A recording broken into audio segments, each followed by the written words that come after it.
As the casket of former Japanese Prime Minister Shinzo Abe drove through the streets of Japan, thousands of people lined up to mourn, pray, and place flowers at the freshly dug grave of the beloved and controversial man. His followers and friends remember him as a man of great vision who had become vital in developing and maintaining peace between the Asian countries. No one seemed to understand how or why the longest-serving prime minister, who had resigned only 2 years ago, would be shot and killed. As the country and the world watched on in disbelief, news began to appear with a possible explanation for a sudden and horrific act of violence. Amidst the chaos, one group started appearing everywhere you looked in relation to the shocking event: the Unification Church. News outlets began reporting that this was an act of revenge for the 41-year-old suspect. In the eyes of the shooter, the former Japanese prime minister was one of the many people he blamed for crippling his family. Nearly 20 years earlier, his mother had made a donation which was so large that it bankrupted the family.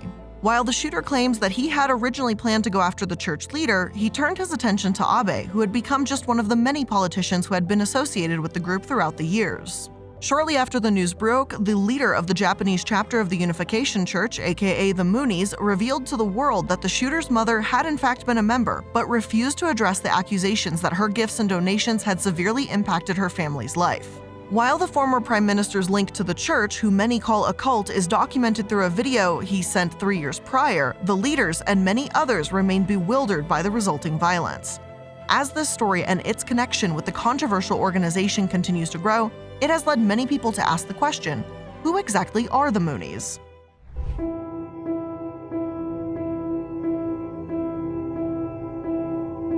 Hello everyone, and welcome to the Corporate Casket. I'm the Illuminaughtii, and today we're going to be talking about the Unification Church, a competing New World Order that we all now have to deal with.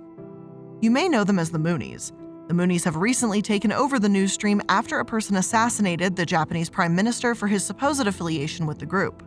In the past, their relationship with Donald Trump had catapulted them into the spotlight, and their current use of AR-15s in ceremonies, because of the outlandish belief that Jesus had access to American-made munitions, is totally a thing, and that's raised quite a few eyebrows.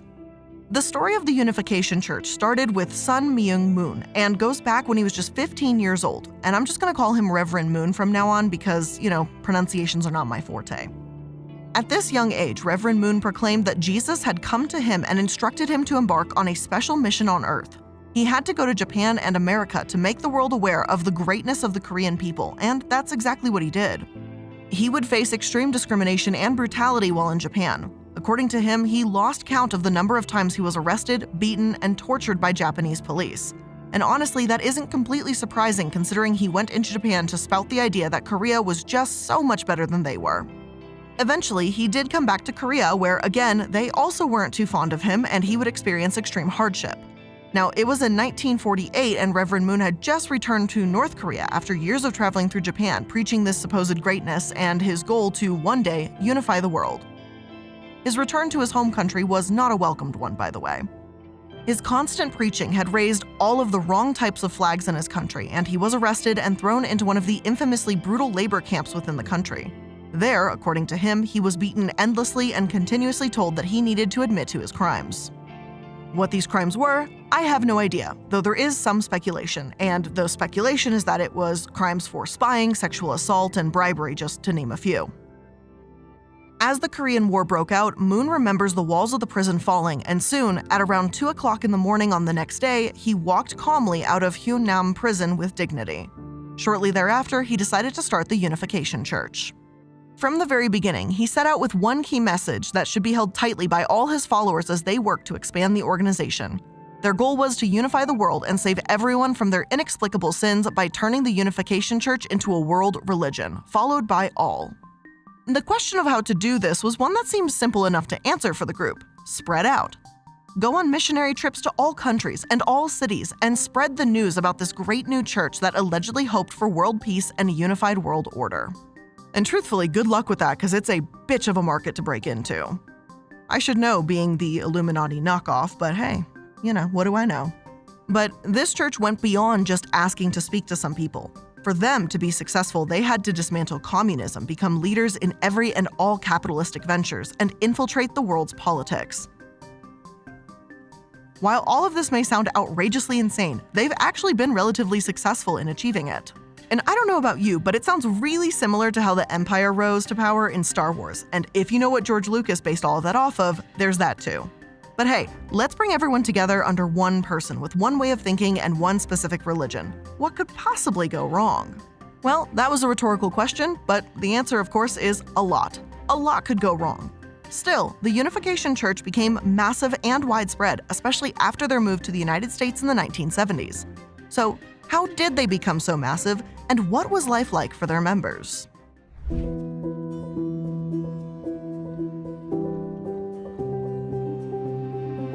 The path of recruitment into the Unification Church was one that involved the classic signs of brainwashing and trauma bonding, as young people who were often uneducated or recently out of school were brought in by current members.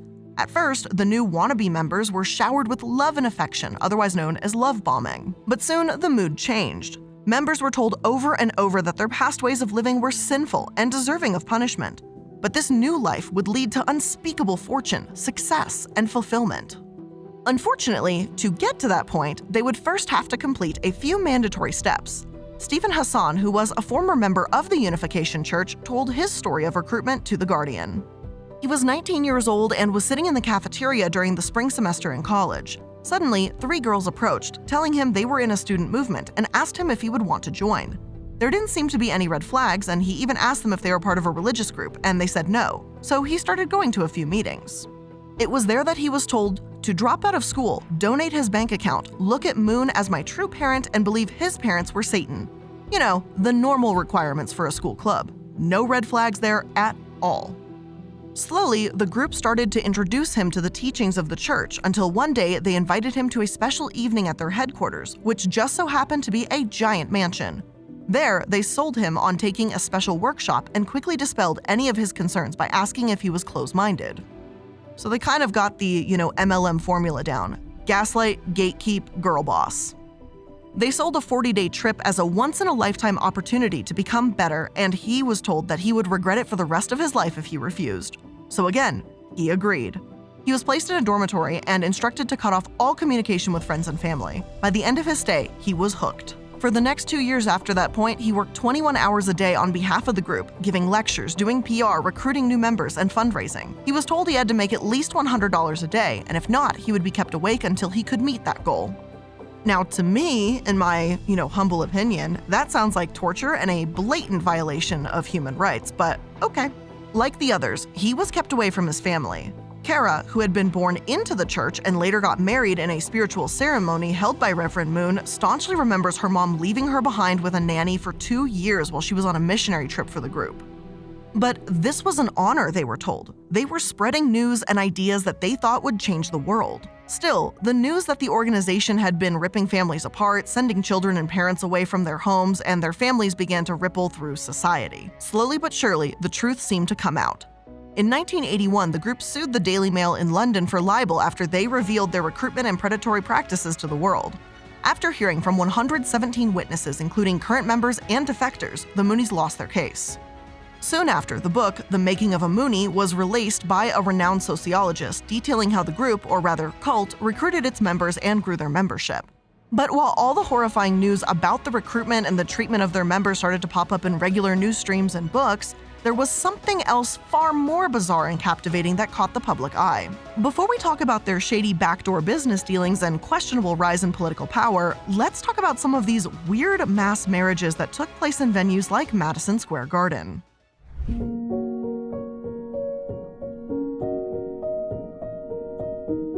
It was a ceremony like no one had ever seen before, and it had all been devised by the Unification Church's self-proclaimed Messiah and his wife.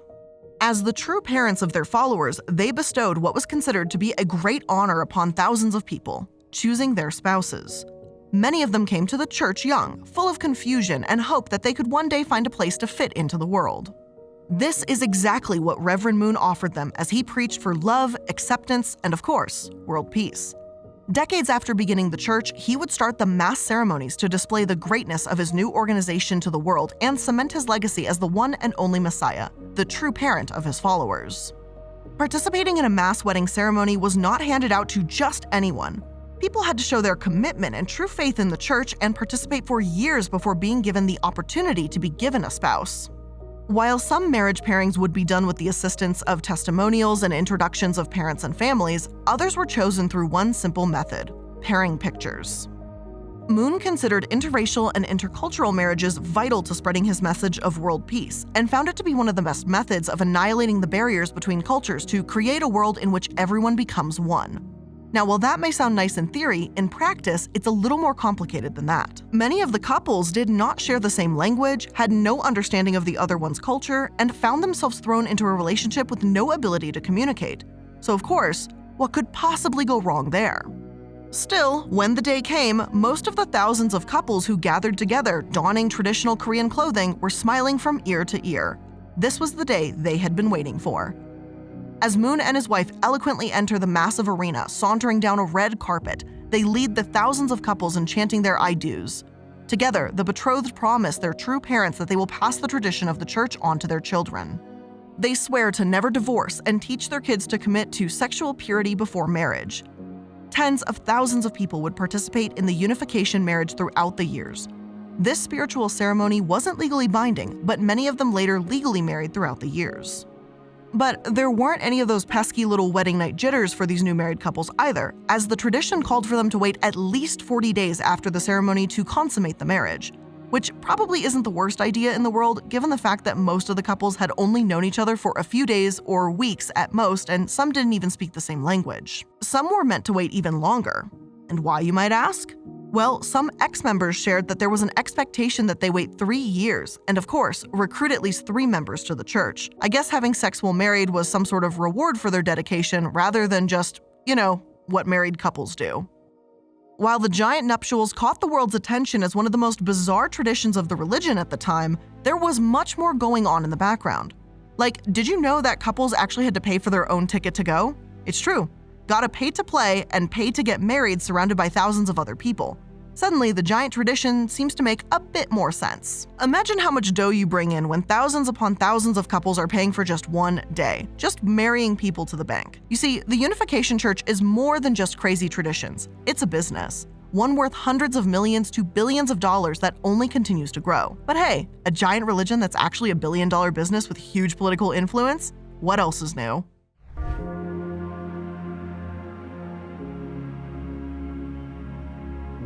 It wasn't long before religion manifested itself as a business. It started small and simple, with Moon and a few followers selling paintings of US soldiers and selling them to turn a profit in the 1950s. But soon, it would take off. Only 9 years after beginning his new church, Reverend Moon began to build his business empire. In 1963, when he founded the Tongil Group, which throughout the years would dip its hands into practically every business type imaginable, from teas, construction, magazines, soccer teams, and so much more. As Reverend Moon migrated to the United States in the 1970s, his business only grew, with different corporations popping up throughout the world. Now, when you walk into a restaurant or even a grocery store to get your favorite sushi, you usually don't think of where it comes from or how such a seemingly fringe fad in the world of food in America quickly became one of the most popular types of food. As it turns out, you have Reverend Moon to thank for that. The self-proclaimed king of the ocean aggressively advanced the prevalence of sushi in the United States through the help of some carefully planned marriage ceremonies, in which he paired Japanese people with Americans, and a call to his followers to open 1,000 restaurants in America. He established his very own fishing business, held tournaments for his followers, and even took over boat manufacturers to build his sushi empire. All the while, the members of the Unification Church were told that the building of this fish empire would be vital in ending world hunger. Many dedicated themselves to the business, holding on firmly to that very goal. But here we are almost 50 years later since the sushi explosion, and there's no end in sight for the world hunger problem, especially not from the Unification Church. Yashiro, who started a business in Chicago, told the Chicago Tribune, "I was wondering if we are really here to solve the world's hunger. Every day I pray on it." But he kept pushing, believing that his role for now is just to continue growing the empire and making as much money as possible. Maybe eventually it can end world hunger, he hopes. But newsflash, it won't. The business empire of the Unification Church grew rapidly. Currently, no one can be sure of how many businesses or how much money precisely can be traced back to the church. But people expect it to be somewhere in the billions. Even worse, almost none of that goes back to helping anyone, despite what the church will say. Instead, it either funnels its way back into the church, into the pockets of the followers, or to build the wealth of the leaders and their families. Capitalism at its finest. But it wasn't all rainbows, money, and butterflies for the founder. The fast-paced expansion of Reverend Moon's businesses led to some questions. Where did all this money even come from? The true answer to this is actually still a mystery. At one point, Reverend Moon was financed by 2 Japanese billionaires who just so happened to be self-admitted fascists. But in 1978, it seemed like everything took a turn for the worst after what was deemed the Korea Gate bribery scandal. The scandal would uncover evidence that the Korean CIA had been funneling money through a Korean businessman, Tong-sun Park, who was often referred to as the Korean Gatsby. Park would then use this money for bribes, or rather campaign contributions, to Congress. Soon, rumors began to fly that Reverend Moon was partaking in a similar scheme, and the Congressional Subcommittee on International Organizations recommended further investigation into him and the church, saying that they were trying to build a worldwide government in which the separation of church and state would be abolished, and which would be governed by Moon and his followers. However, Moon caught a lucky break shortly after Ronald Reagan's election. Suddenly, all the investigations stopped, and the Unification Church and its growing businesses could continue on without suspicion. That is, of course, until 1985, when he was actually convicted of tax evasion for failing to report $162,000 on his returns, leading to an 18-month prison term, which he served 13. Still, upon serving his time, he came back and just kept on building, right up until the day he died. You may be wondering, with all of this scandal, how did the church survive? Well, how do any good business conglomerates mixed with cult-like accusations survive their scandals? They were deeply entrenched in American politics. Now, this might shock you, but there's a reason Ronald Reagan saved them from being investigated, and it wasn't just out of the kindness of his capitalistic, commie-hating heart.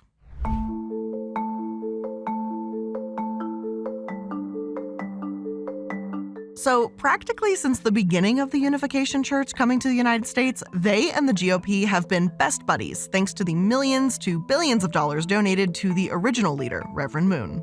While some money went directly to political candidates, much of the rest was shipped off to think tanks or even founding tabloids like the Washington Times, Ronald Reagan's favorite newspaper apparently. In 1991, another magazine owned by Moon, Insight, awarded a $5 million contract to Direct Mail. A few years later, direct mail communications would be used by the Republican National Committee, George Bush, and even the NRA. Perhaps it's not a surprise that Moon was so supportive of GOP politics and spreading conservative messages given his change in viewpoint towards the United States. At first, when he arrived in the 1970s, he was incredibly complimentary of the country and its then conservative values. He even went and fasted on the Capitol steps after Watergate, praying that Nixon would not be impeached. But as things started to progress and change, civil rights, Roe v. Wade, rest in peace, and other progressive policies, his tune began to change. Do you know all of those, Satan has taken over American comments that we hear from far-right politicians today? Yeah, he was actually saying the same thing back in the 1990s. Apparently, Moon wasn't exactly thrilled that American women were starting to actually have some sort of freedom and autonomy. He argued that once his movement gained speed and continued to grow, Americans would learn to let go of their individuality. That doesn't really sound like the best person to be deeply impactful to our political system, but those types of ideals sure do sound familiar, don't they? In 2004, shit got real weird. In March, Reverend Moon and his wife made their way up to the United States Capitol. You may assume that they were there for typical lobbying or to speak to a few senators, but no, it was much more weird than that. One day, a coronation took place, as well as an announcement that Reverend Moon was the Messiah. And I'm not kidding, in the Capitol, this happened. As he walked into the room sporting a crown on top of his head, politicians looked and listened on as Reverend Moon spoke in Korean, with a written interpretation in tow. He said that emperors, kings, and presidents alike had declared to all heaven and earth that Reverend Sun Myung Moon is none other than humanity's savior, Messiah, returning Lord, and true parent. There, he declared that he and his wife were the king and queen. And you heard me right. This unhinged egomaniac sat in the United States Capitol only to declare himself not only as the returning Lord, but that he was the king. Now, why did that even happen in the first place? Well, he and his wife had been invited to the Ambassadors for Peace Awards, and that's literally why they were actually there. Reverend Moon clearly wasn't going to miss the opportunity to talk about himself in front of powerful politicians, though. Keep in mind, this was decades after the Unification Church had already been called a cult that separates kids from their families.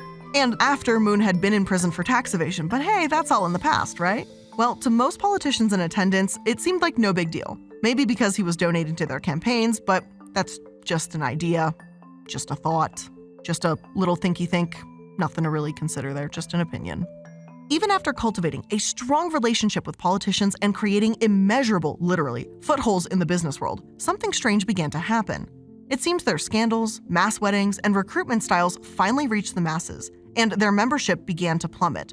So they began to ask themselves, what now? And before we try to unravel and answer that question, let's just take a quick moment to thank today's sponsors. Shopping for clothes can be a daunting task. You never know if things will fit, returns can be difficult, and sometimes you just don't even know where to start. So this season, let Stitch Fix do all the hard work for you. Because whatever your style is, now more than ever is the time to rock it. And maybe you just need a little nudge to push you into the right direction. And that's where Stitch Fix can help you out. And it's super fun and easy to get started. I've been using Stitch Fix on and off for like 2.5 years at this point. You just set up your Stitch Fix profile and you can customize it as much as you need. You get to answer a few questions about what you like to wear and what you don't, and how open you are to trying new styles. One of my favorite things when you go through the Stitch Fix profile is you can specify the length of your torso, because I kind of have a longer torso, and a lot of times a regular size top kind of goes a little croppy on me, and so this is really nice that they offer that, so they look out for longer shirts and sweaters for me. So you go through that quiz, and then Stitch Fix's expert stylist will go to work finding items exclusively for you, for your size, your style, and your budget. And it makes it one of the best ways to discover clothes that make you look and feel your best.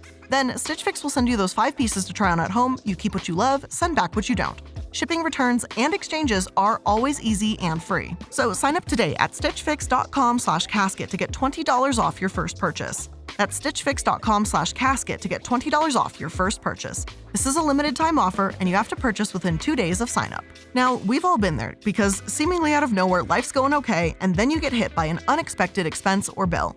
And when it happens, it can feel like the weight of the world is coming down, and it's normal to not know where to turn.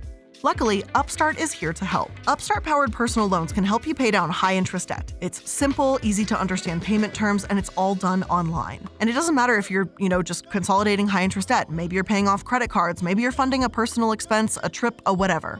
Upstart can help you get one fixed monthly payment with a clear payoff date. And Upstart knows you're more than just your credit score, so rather than looking at your credit score alone, Upstart's model considers other factors like your income, employment, and other information provided in your loan application to find you a smarter rate for your loan. And you can check your rate in minutes for loans between $1,000 and $50,000, all without impacting your credit score. So don't wait and check your rate today at upstart.com/casket. That's upstart.com/casket to check your rate today. Don't forget to use our URL to let them know we sent you. Loan amounts will be determined based on your credit, income, and certain other information provided in your loan application. Again, go to upstart.com/casket.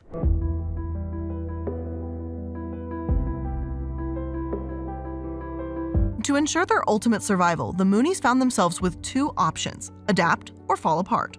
Now, they chose to adapt, and at first, it seemed as if they were heading in the right direction. The arranged marriages and the mass weddings had been paused for a few years, but they slowly started to reappear again. However, they were a little bit different this time around. Instead of Moon choosing the companions through the super informal and impersonal methods of just throwing a couple of pictures together because, hey, he's got a feeling they'll work out, parents were now in charge of choosing the matches for their children. Kids could even get a say. They don't get to decide, but hey, they get a say in the process, which is new and improved. Another change was focused on education. Prior to the onslaught of consistent negative criticism towards the group, many of the young recruits were college dropouts who had thrown their education dreams to the wind to join the group, traveled to new cities, and spread the word of their true parents to the world. Now, they were looking for college valedictorians. That seemed to make a bunch more sense given the community's emphasis and stark admiration of capitalism and the ability of their members, and of course the group, to make as much money and create as many businesses as physically possible. I mean, have you seen how many businesses are associated with the Unification Church? It's a lot. The new Moonie mission was to bring people back, and they did this by watering down some of their prior requirements.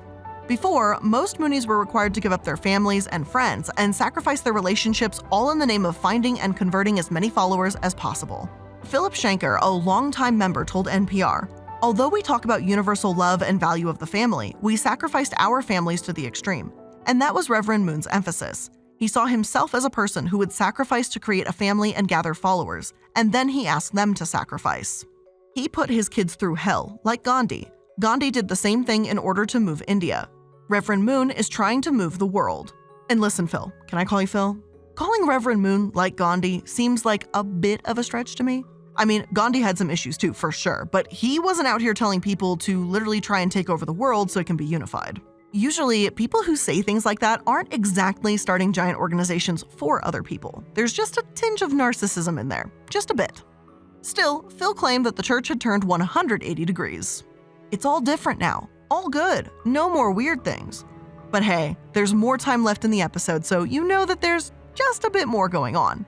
Because as it turns out, the new Unification Church is actually worse than the original, all thanks to the son of the original founder.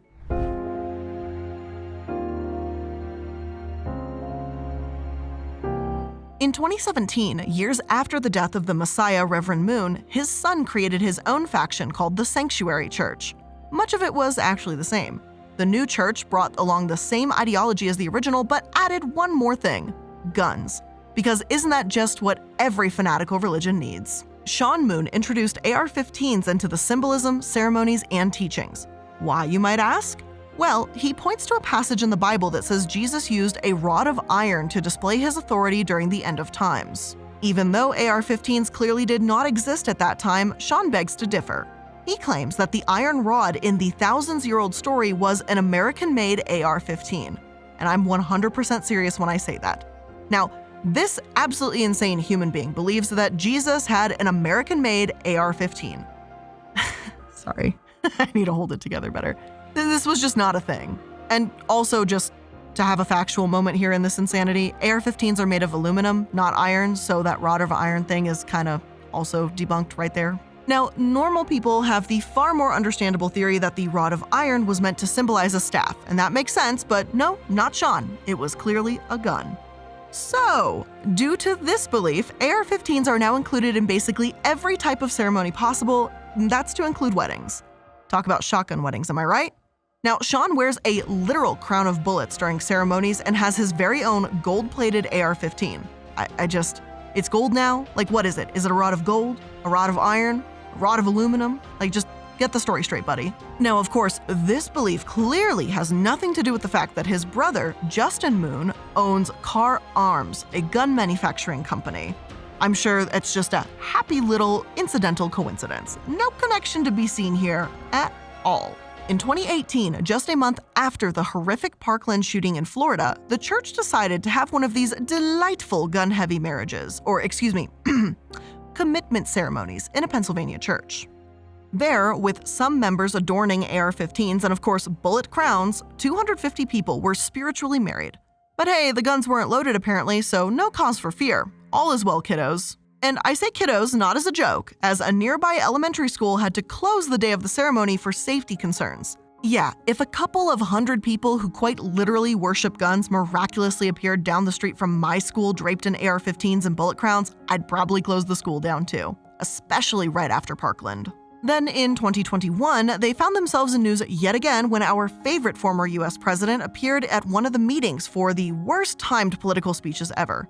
It was the 20th anniversary of 9/11, and while past presidents all over the country traveled to speak to first responders or other survivors, Donald Trump didn't do that. Mr. Trump decided to instead attend the Mooney Rally of Hope to give a speech on that day. Now, I'm sure you're going to be surprised by this next statement, but the Unification Church had been one of his biggest supporters, campaigning for him and even making an appearance at the insurrection. I'm sure this surprises nobody after learning more about them. So on this historic day, he sauntered his way into the building full of loving supporters to give a speech.